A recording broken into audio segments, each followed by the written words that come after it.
하나님 말씀 누가복음 17장 11절에서 19절의 말씀. 누가복음 17장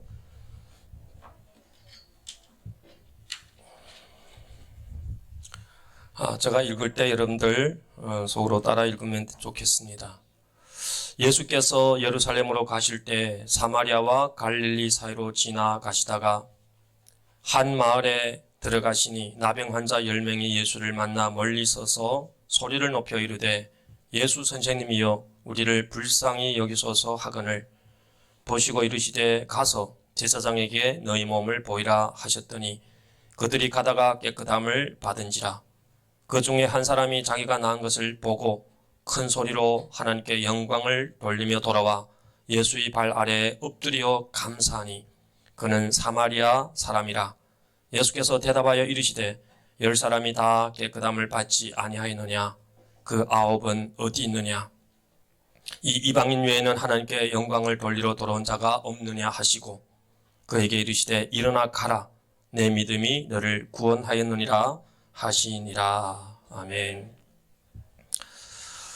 우리 오늘 본문을 통하여서 더 큰 복을 받는 사람, 우리 서로 이렇게 인사합시다. 큰 복을 받읍시다.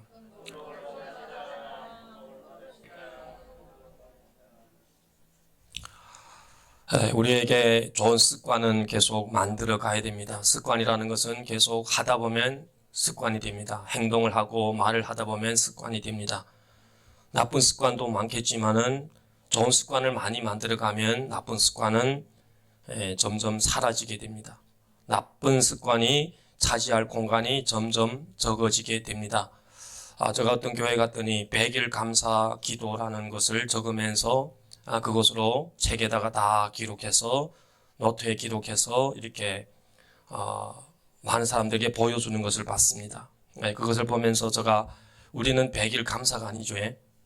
우리는 평생 감사합니다. 매일 감사. 그래서 얼마나 감사한지. 우리는 매일 감사하는데 이분들은 100일 감사 갖고 좀 우쭐렁대는 것 같은. 여러분들 매일 감사하고 있나요? 우리가 매일 하나님께 감사하면서 나아가기를 부탁드립니다. 제가 우리 감사일기를 제가 어제 보다가 두 분이 감사일기가 생각나서 제가 잠깐 읽겠습니다. 통증 때문에 깨어 감사일기를 쓸 수 있어 감사. 제 통증 인해 최일남 집사님 위해 기도할 수 있어 감사. 퇴근하고 월드컵 볼 수 있어 감사. 머리 아팠는데 혈압 안 올라가서 감사. 토요일이라고 부장님이 픽업해 주셔서 감사. 좋은 꿀 먹고 속이 편해 감사. 지인이 더 좋은 핸드폰 줘 감사. 우리 부모님들 아직까지 건강해서 감사. 우리 엄마 주일날 교회 잘 나가 감사.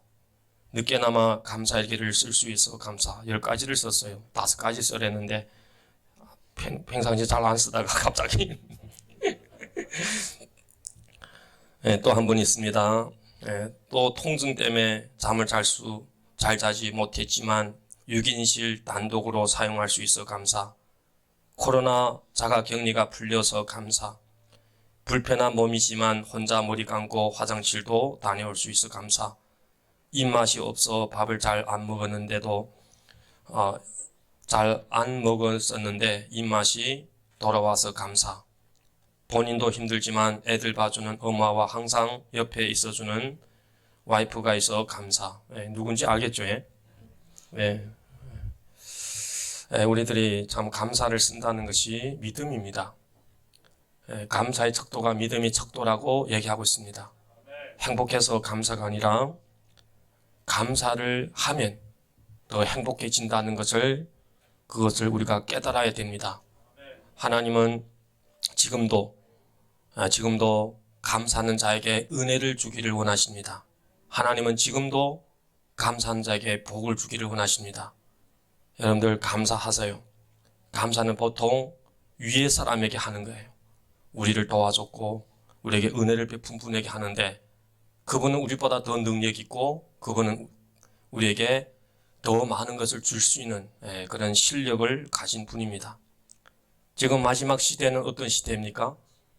감사를 잃어가고 있는 시대입니다. 다 컸으면 자기 혼자의 힘으로, 자기 혼자의 어떤 자원으로 크는 줄 알고 부모도 몰라라 하고 스승도 몰라라 하고 하는 이 시대가 바로 지금 이 시대가 아닙니까? 그러나 하나님 앞에서 우리들은 절기를 지키면서 감사를 회복하고 하나님 앞에 감사해야 되겠지만은 또 스승에게도 또 여러모로 가족에게도 여러모로 감사할 때 감사를 받는 사람이 얼마나 행복해 하겠습니까? 감사는 표달하는 것이 참 중요하다고 생각합니다. 우리가 문자로 쓰고 또 가족에게 하나님 앞에 그렇게 감사를 표달할 때 하나님께서는 감격해 하지 않겠습니까? 하나님은 감정이 우리보다 더 풍부하십니다. 몇 년 전에 우리 지혜가 감사를 100가지 쓰는 가운데 한 30가지 쓴 것 같아요. 그거를 보면서 마음이 울컥하더라고요. 얘가 그래도 이렇게 억지로라도 감사를 이렇게 찾아서 쓰니까나 그것을 듣는 저가 엄청 감격이 되는 거예요. 그래서 며칠 전에 갑자기 미국에서 허리 수술하고 아직도 회복이 안 돼서 한국에 오지 못하는 김 선생님에게 감사에 대한 것을 몇 가지 생각나서 썼어요. 그리고 저만 쓰는 것이 아니라 우리 목회자에게 여러분들도 감사를 개인 카톡으로 써서 보내라고 해서 보냈는데 누구 썼는지 누구 안 썼는지는 잘 모르겠지만 감사는 누구를 위해 하는 겁니까? 나를 위해서 하는 겁니다. 아멘. 감사는 자신을 위해서 하는 거예요. 관계가 건강하기를 원하신다면 감사해야 되고 하나님 앞에서 더 큰 복을 받기를 원하신다면 우리가 감사를 해야 된다는 것이죠. 하나님이 찾으시는 사람들이 있습니다. 하나님이 찾으시는 사람. 하나님 어떤 분들을 찾으실까요? 하나님은 찾으실 때 그저 찾는 것이 아니라 하나님께서는 좋은 것을 주기 위해서 찾으십니다. 하나님은 예배자를 찾고 계십니다. 예배자. 하나님의 자녀, 구별된 것이 두 가지가 있어야 되죠.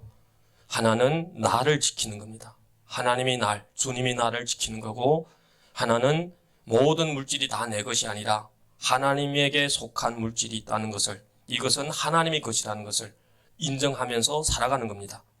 비록 내가 건강해서 내가 힘이 있어서 일을 해서 돈을 벌었지만은 하나님께서 나에게 건강 주시고 생명 주시고 또 직장을 주셔서 일을 했다는 그것을 인정하는 것이 하나님의 자녀입니다. 오늘 서남길 형제가 원래는 한 9시 좌우면 오는데 오지 못해서 또 일하러 갔냐 이렇게 생각돼서 전화했더니 그분에게 조카가 있대요. 누나의 아들이 있는데 저 강원도에서 일을 한대요. 그래서 친척이 없어서 그분이 그때 병원에 입원할 때도 제가 가족처럼 이렇게 나서서 코로나 검사 2번씩 하면서 제가 병원에 담보인으로 그렇게 나섰대는데, 근데 그분이 어제 일을 하다가 갑자기 죽었다는 거예요. 나이도 많지 않습니다. 42세밖에 안 되는 거예요. 그래서 제가 전화를 받고 다시 전화를 해서 아래 사람이니까 절을 하지 않겠지만 그래도 그 부분에 조심해라고 얘기했더니 자기가 알고 있다고 얘기를 하더라고요. 여러분들 태어날 때는 순서가 있지만은 죽을 때는 순서가 없습니다. 코로나로 인해서 젊은 사람들이 많이 죽었습니다. 우리가 그래서 하나님 앞에 감사해야 될 것이 있다면 얼마나 많습니까? 아침에 일어나서 화장실에 자연스럽게 갈 수 있고 음식이 맛이 있어서 감사하고 또 교회를 또 이렇게 잘 다닐 수 있어서 감사하고, 지금 중국이라든지 북한이라든지 이런 나라에서는 교회 다니고 싶어도 다니기 어려운 상황이죠. 여러모로 우리들이 감사할 것을 찾으면 감사할 거리가 참 많습니다. 감사하면 긍정의 마음이 우리 가운데 임하면서 어두움이 떠나가게 되어 있어요. 지금도 많은 사람들 이렇게 물질적으로 부유하니 한국 땅에서 살아가면서 우울증에 걸려서 살아가고 있는 사람들이 참 많아요. 우울증의 최고봉은 죽고 싶다는 것이죠. 죽으라는 겁니다.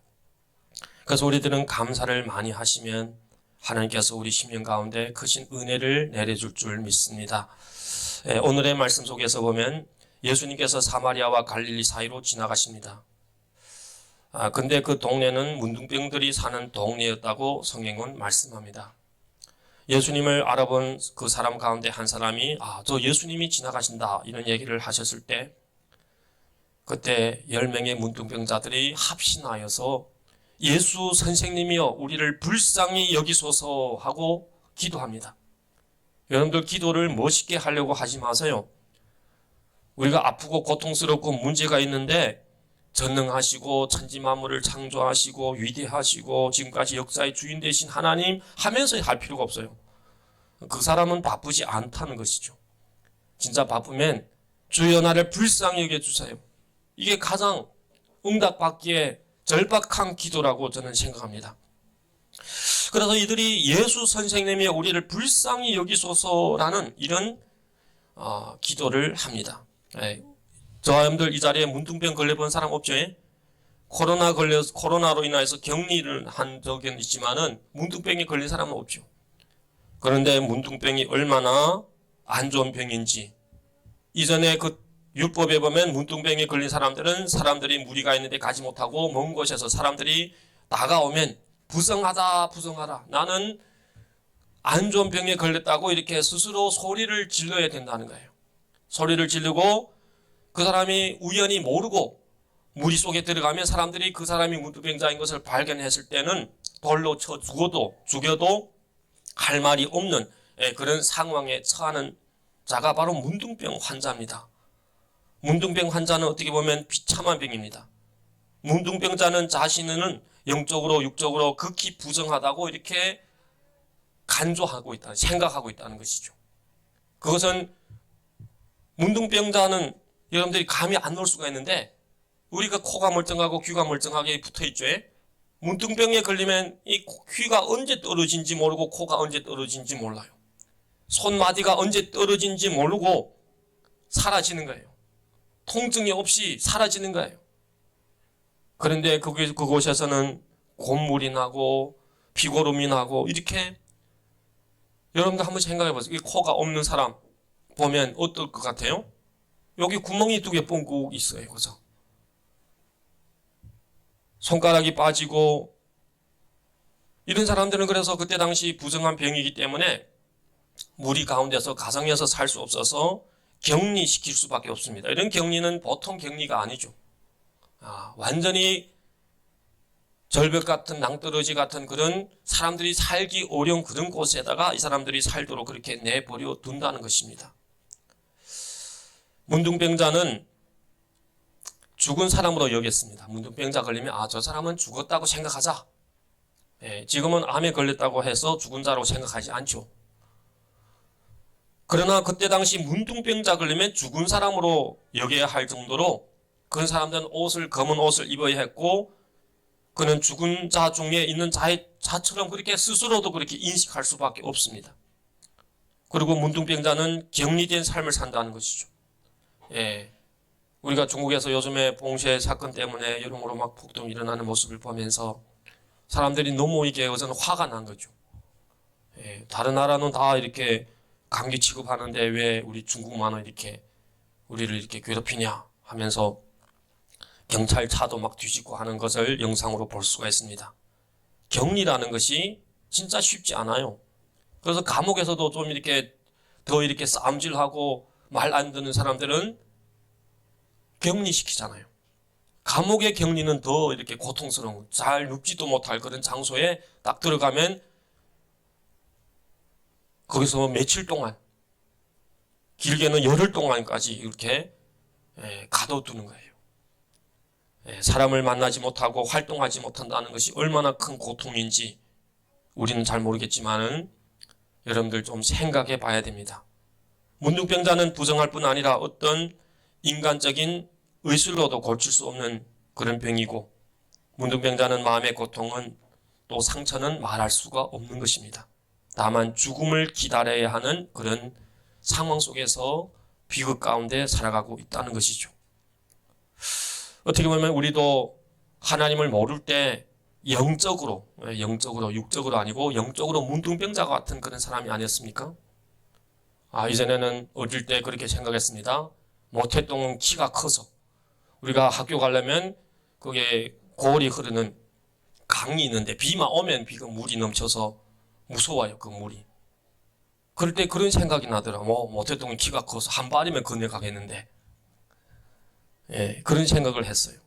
하나님을 모를 때는 모태똥이 최고라고 생각했고 태양이라고 생각했고 여러모로 신처럼 생각했던 겁니다.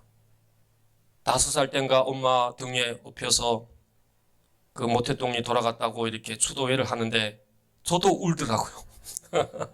뭐 안다고. 기관차 머리에다는 그 흰 꽃을 달고 지나가는 모습을 보면서 야, 하늘이 무너지는 게 아니냐 이런 생각을 할 정도로 하나님이 우리를 창조했고 하나님이 우리를 사랑하시는데 그 하나님에 대해서는 전혀 무관심한 그런 영적인 문둥병자였다는 것이죠. 죄를 짓고도 양심의 큰 가책을 누리지 못하고 내가 그래도 선하지, 내가 다른 사람보다 착하지 하면서 살아왔던 그런 존재였다는 겁니다. 그런데 그런 존재에게 예수님이 찾아왔습니다. 마치 문둥병자들이 거하는 그 동네에 예수님께서 찾아가신 것처럼 그런 우리에게 예수님께서 찾아왔다는 겁니다. 예수님을 만난 분들은 알다시피 기도하게 되죠. 하나님, 내 인생 이렇게 살기 원치 않습니다. 하나님 좀 잘 살게 해주세요. 하나님 믿고 좀 잘 살기 원합니다.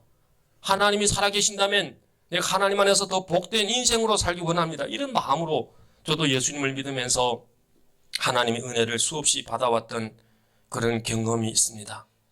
여러분들은 인생이 지금 행복하다고 생각하나요? 하나님 안에서 더 소망할 것이 없다고 생각하나요? 우리들은 지금 하나님을 믿고 하나님 안에서 은혜를 누리고 있지만 더 하나님의 은혜를 사모하면서 나아가야 됩니다.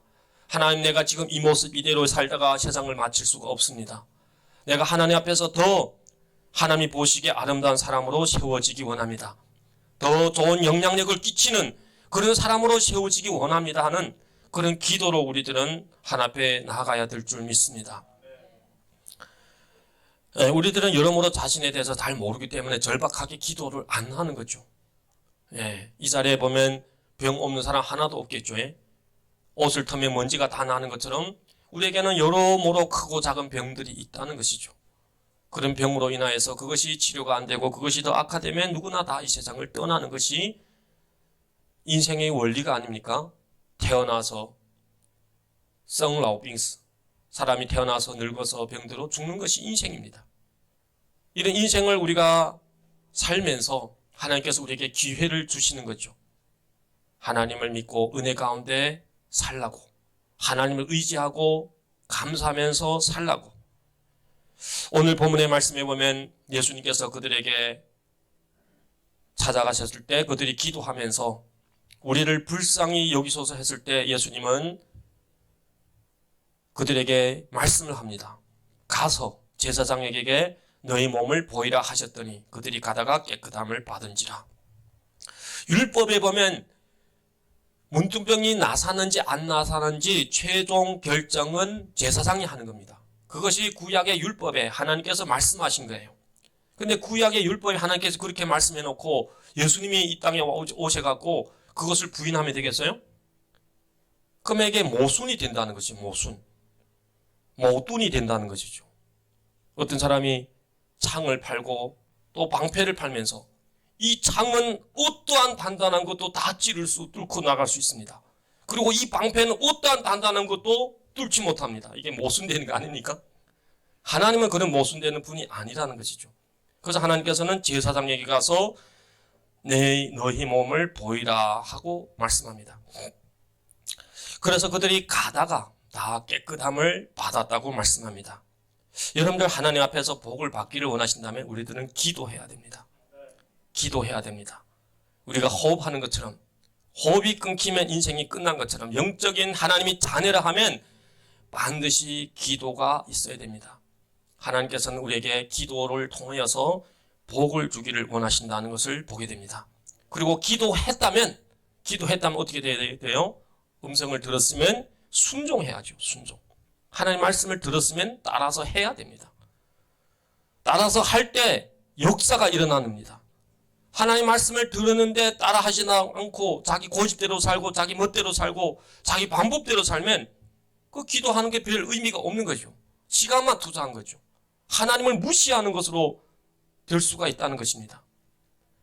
그런데 오늘 본문에 나오는 10명의 문둥병자들은 우리를 불쌍히 여기소서 하고 예수님께서 제사장에게 가서 너희 몸을 보이라 했을 때 그들은 가는 거예요. 가는 도중에 깨끗함을 받았다는 겁니다. 하나님이 말씀에는 능력이 있습니다. 하나님 말씀은 신실합니다. 여러분 그거 꼭 믿어야 돼요. 그거 믿지 않으면 우리 믿음 생활이 별 재미가 없죠. 그들이 순종하면서 갈 때 깨끗함을 받은 것이 서로 확인된 거예요. 서로 보면서 다 나선 거예요. 얼마나 큰 기쁨이었습니까? 얼마나 놀라운 사건이었습니까? 얼마나 하나님께 영광을 돌려야 하는 사건이었습니까? 그럼에도 불구하고 어떤 사람들은 제사장에 보이는 사람도 있었겠고, 어떤 사람들은 집에 먼저 간 사람도 있었겠고, 어떤 사람들은 친구 찾아간 사람이 있었겠고, 여러모로 나름대로 그들은 행동한 겁니다. 15절의 말씀에 보면 그 중에 한 사람이 자기가 낳은 것을 보고 큰 소리로 하나님께 영광을 돌리고, 그는 낳았을 때 큰 소리로 그 당시 하나님께 영광을 돌렸습니다. 지금 우리 같으면 어떻게 할까요? 우리가 만일 지금 우리가 코로나에서 격리에서 해방만 돼도 할렐루야 막 하는 것이 아니고 할렐루야. 근데 이때 당시 사람들은 얼마나 행복했겠어요. 문둥병이어서 낫게 했는데 예수님이 낫게 하시면 뭐 귀가 떨어졌던 귀가 어떻게 할까요? 다시 살아나게 하겠죠.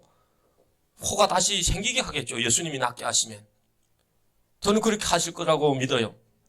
예수님이 귀가 떨어진 그 자기를 붙잡으러 온 사람이 귀를 붙여서 다시 주잖아요. 그랬을 때 그들이 얼마나 행복했겠어요. 그러나 그들은 그 행복을 먼저 하나님께 영광을 돌리는 데 사용하지 않고 나름대로 자기 갈 길을 간 겁니다. 그런데 그 중에 한 사람만이 하나님께 크게 영광을 돌리고 예수의 발 아래 엎드려, 여기서 엎드린다는 것은 경배한다는 뜻입니다. 예수님을 하나님으로 인정한다는 겁니다. 예수님을. 여러분들 예수님을 하나님으로 인정합니까? 지금도 예수님을 하나님으로 인정하지 않는 그런 사람들이 참 많습니다.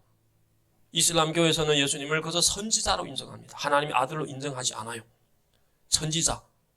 그 예수님보다 더 위대한 선지자, 바로 모하메드라고 그들은 생각하기 때문에 이슬람교회에 충실한 거예요. 자기 나름대로. 그러나 예수님은 하나님이시라는 거죠. 하나님. 그래서 그들이 그 사람이 예수님이 발 아래 엎드려 감사했다고 말씀합니다. 그런데 그 사람은 사마리아인이었습니다. 어떻게 보면 사마리아 사람들은 이스라엘 사람들 가운데 상당히 왕따를 당하는 사람입니다. 그들은 혼혈 민족이 되었고 그들은 제 신앙을 온전히 굳게 지키지 못한 그런 민족으로 유대 사람들에게 손가락질을 받고 있습니다. 사마리아는 어떻게 보면 이스라엘 지리가 이렇게 좀 길게 무처럼 길게 있다면 북쪽은 갈릴리, 중간에 사마리아, 그 다음에 유다 이렇게 되어 있습니다. 그래서 갈릴리 사람들이 유대에 올 때 이렇게 빙 둘러서 오는 거예요. 사마리아를 거치지 않고. 그런데 예수님은 사마리아와 갈릴리 사이로 고의적으로 찾아가신 겁니다. 그래서 그들을 고쳐주시고 낫게 하십니다. 오늘 본문의 말씀을 통해서 우리가 한 가지 깨달아야 될 것은 예수님이 어떤 사람을 찾고 계시느냐. 예수님은 이렇게 안타깝게 얘기합니다. 17절의 말씀. 예수께서 대답하여 이르시되 10사람이 다 깨끗함을 받지 아니하였느냐. 10사람이 다 깨끗함을 받지 아니하였느냐. 그 사람들이 깨끗함을 받은 것은 기도하고 그리고 순종해서 깨끗함을 받았습니다. 기도하고 순종해서 자기들이 했다고 생각하면 감사할 거리 없겠지만은 최종적으로 하나님이 치료하셨다고 믿을 때 감사하지 아니할 수가 없죠. 10사람이 다 깨끗함을 받지 아니하였느냐? 9은 어디 갔느냐? 9은. 지금도 예수님은 하나님의 은혜는 다 동일하게 임한 거예요. 여러분들에게, 저에게도 마찬가지고. 어떻게 보면 우리 신앙이 하나님이 나를 제일 사랑한다 이렇게 하는 사람이 믿음이 좋은 거예요. 어떤 사람이 이렇게 생각할 수 있죠. 하나님은 저 목사님 많이 사랑하구나. 별 사랑해. 목사님을 10 사랑한다면 나는 한 1도 안 되게 사랑해. 이렇게 생각한다면 하나님 은혜를 잘 모르는 거예요. 하나님은 똑같이 사랑하는 겁니다. 똑같이 사랑합니다. 하나님은 똑같이 우리를 위해서 독생자를 주셨고, 똑같이 우리에게 하루 24시간을 주시고, 똑같이 우리에게 공기와 물을 주시고, 똑같이 우리 생명을 지켜주고 있다는 것이죠. 근데 이것이 당연하다고 생각하면 감사가 될 수가 없겠죠. 예수님이 찾으시는 사람은 어떤 사람일까? 은혜를 받았는데 감사하지 않은 사람을 찾고 있다는 거예요. 은혜를 받았는데 당연히 감사해야 되는데 감사하지 않은 자들을 찾고 있습니다. 너희들이 언제 감사함으로 돌아오겠느냐? 언제 감사함으로 하나님 앞에 나오겠느냐? 예수님은 어떻게 보면 감사를 받으시기 위해서 우리를 창조하였다고 말해도 과언이 아닙니다. 예수님은 우리를 창조하실 때 감사로 영광을 받으신다는 것이죠. 여러분들 하나님에 대해서, 하나님의 은혜에 대해서 얼마나 감사하고 있습니까? 하나님의 사랑에 대해서 얼마나 감사하고 있습니까? 하나님의 은혜와 하나님의 사랑에 대해서 감사할 수 있는 사람들은 우리 주위의 사람들, 우리를 도와줬고 우리에게 여러모로 도움을 줬던 사람들에 대해서 감사가 나갈 수가 있는 겁니다. 하나님의 은혜를 망각한 사람들은 우리를 도와준 것이 당연하다고 생각하므로 인생을 양심 없이 살아갈 수도 있다는 것이죠. 하나님은 감사하는 사람을 찾고 계십니다. 우리는 진정으로 마음으로부터 감사하고 또 입으로 감사하고, 감사가 습관이 돼야 됩니다. 당연한 게 아닙니다. 자녀들도 부모에게 당연히 감사해야 되는 거예요. 제자는 스승에게 감사해야 되고. 그래서 제가 전번에 우리 성도들에게 다 보내려고 했는데 보내지 못했어요. 하나님께 4가지 감사, 교회에 3가지 감사, 그래 7가지 감사를 이렇게 잘 쓴 사람을 좀 발표시키려고 했는데 제가 제들이 홍보를 못해서 그렇게 하지 못했는데, 여러분들 감사하세요. 그러면 행복해집니다. 감사하세요. 인생이 역전의 역사가 일어날 것입니다. 이전에 조선 땅에 그런 일이 있었다잖아요. 임금이 시찰 나온 거예요. 시찰 나와서 어떤 고을에 들어왔을 때 소문을 들은 이 효자 아들이 연세가 많은 자기 8순이 넘은 어머니를 등에 지고 이렇게 그 임금님을 쳐다보는 거예요. 어머니는 등에 엎여서. 그러니까 임금이 바라보더니 저 사람이 누구냐 하더니 저 사람이 효자입니다. 저 사람은 진짜 효자입니다. 그래서 임금이 그 사람에게 엄청난 상급을 줬대요. 이것이 소문이 나서 어떤 불효자인 이 사람이 자기도 이 임금이 또 다른 고을에 가는 것을 알고 그 고을에 미리 가서 준비하고 있다가 자기 어머니가 업으면 상당히 불편하고 아픈데 억지로 업어다가 등에 업고 또 이렇게 그 임금님을 쳐다봅니다. 그럴 때 임금이 또 똑같이 저 사람이 누구냐 하니까 사람들이 다 알고 있어요. 저놈은 불효자입니다. 저놈은 망해야 됩니다. 이렇게 막 얘기하는데, 그래도 임금은 아니다. 저 사람에게 상급을 줘라.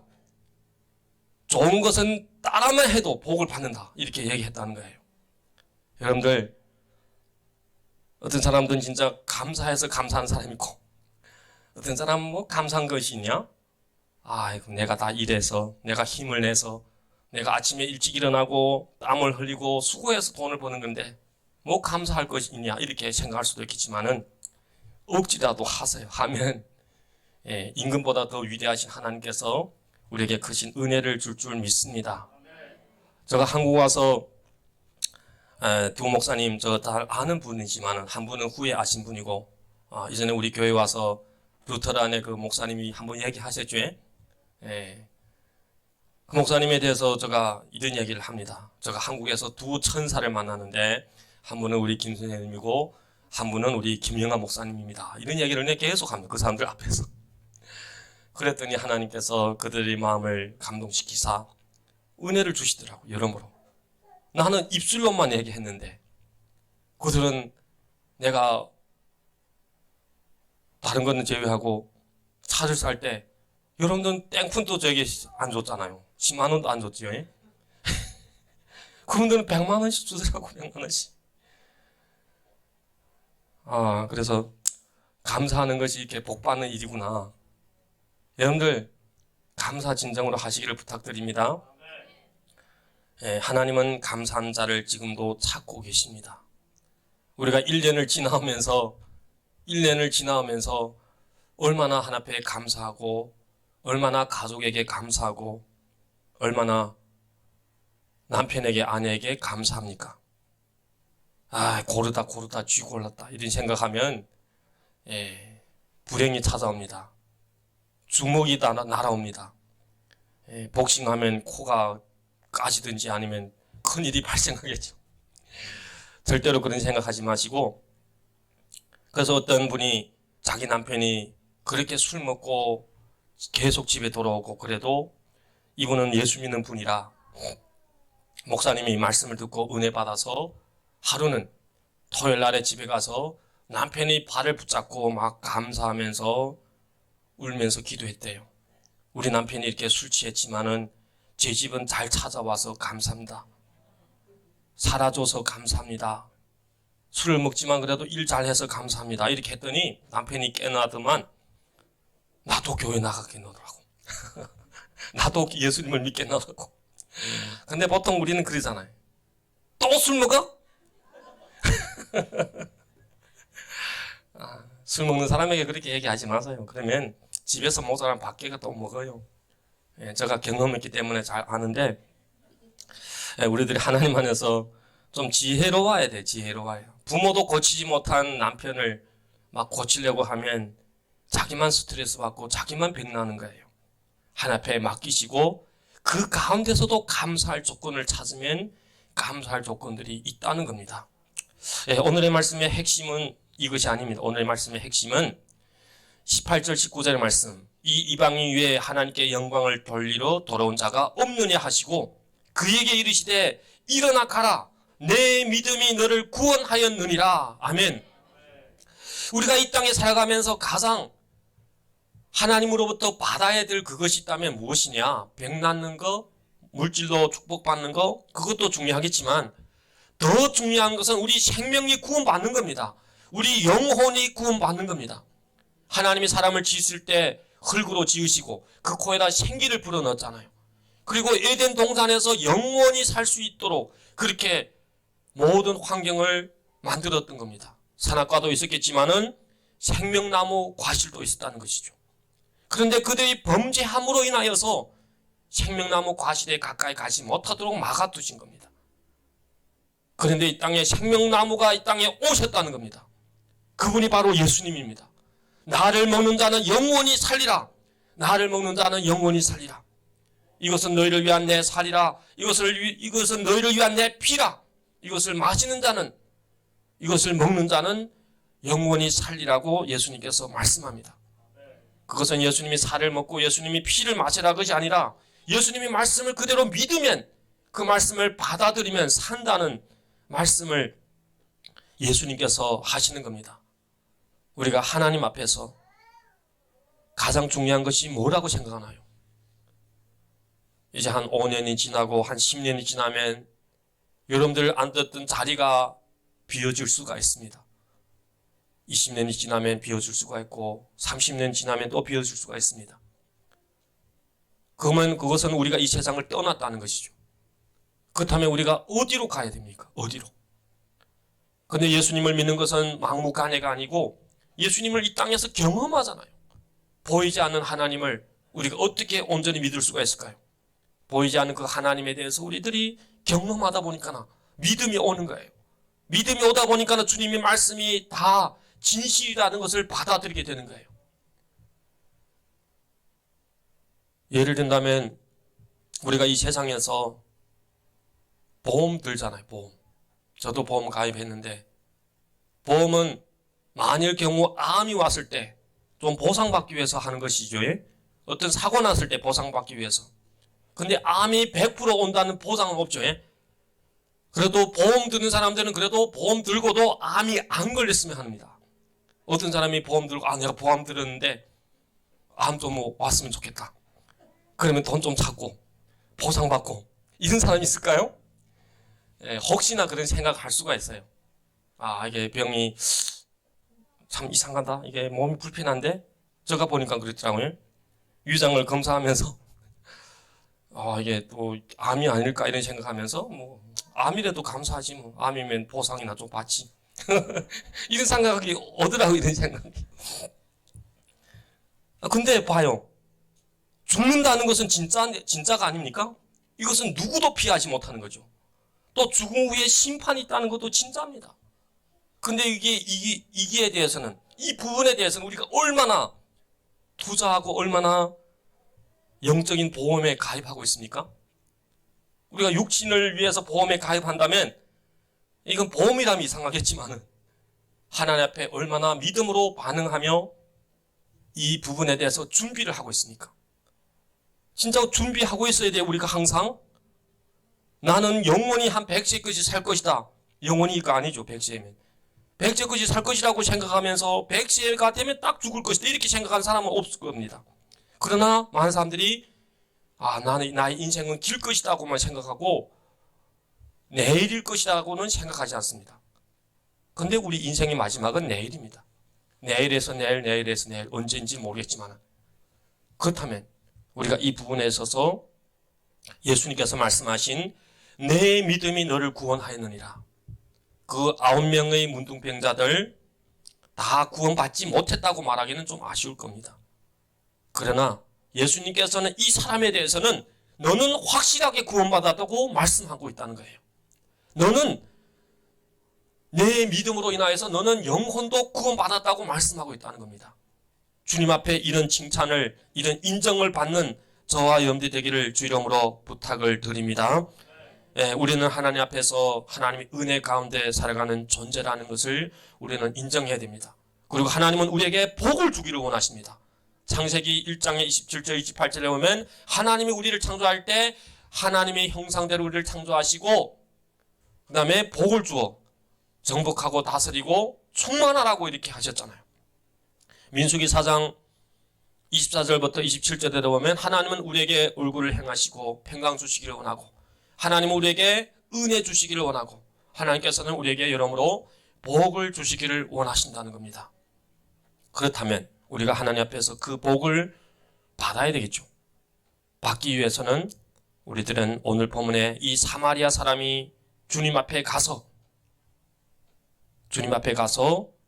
감사하며 경배하며 엎드려 감사하는 그 삶을 우리가 본받아야 됩니다. 본받아야 됩니다. 그것을 본받지 않으면 복과는 거리가 멀다는 것을 우리들이 생각해야 됩니다.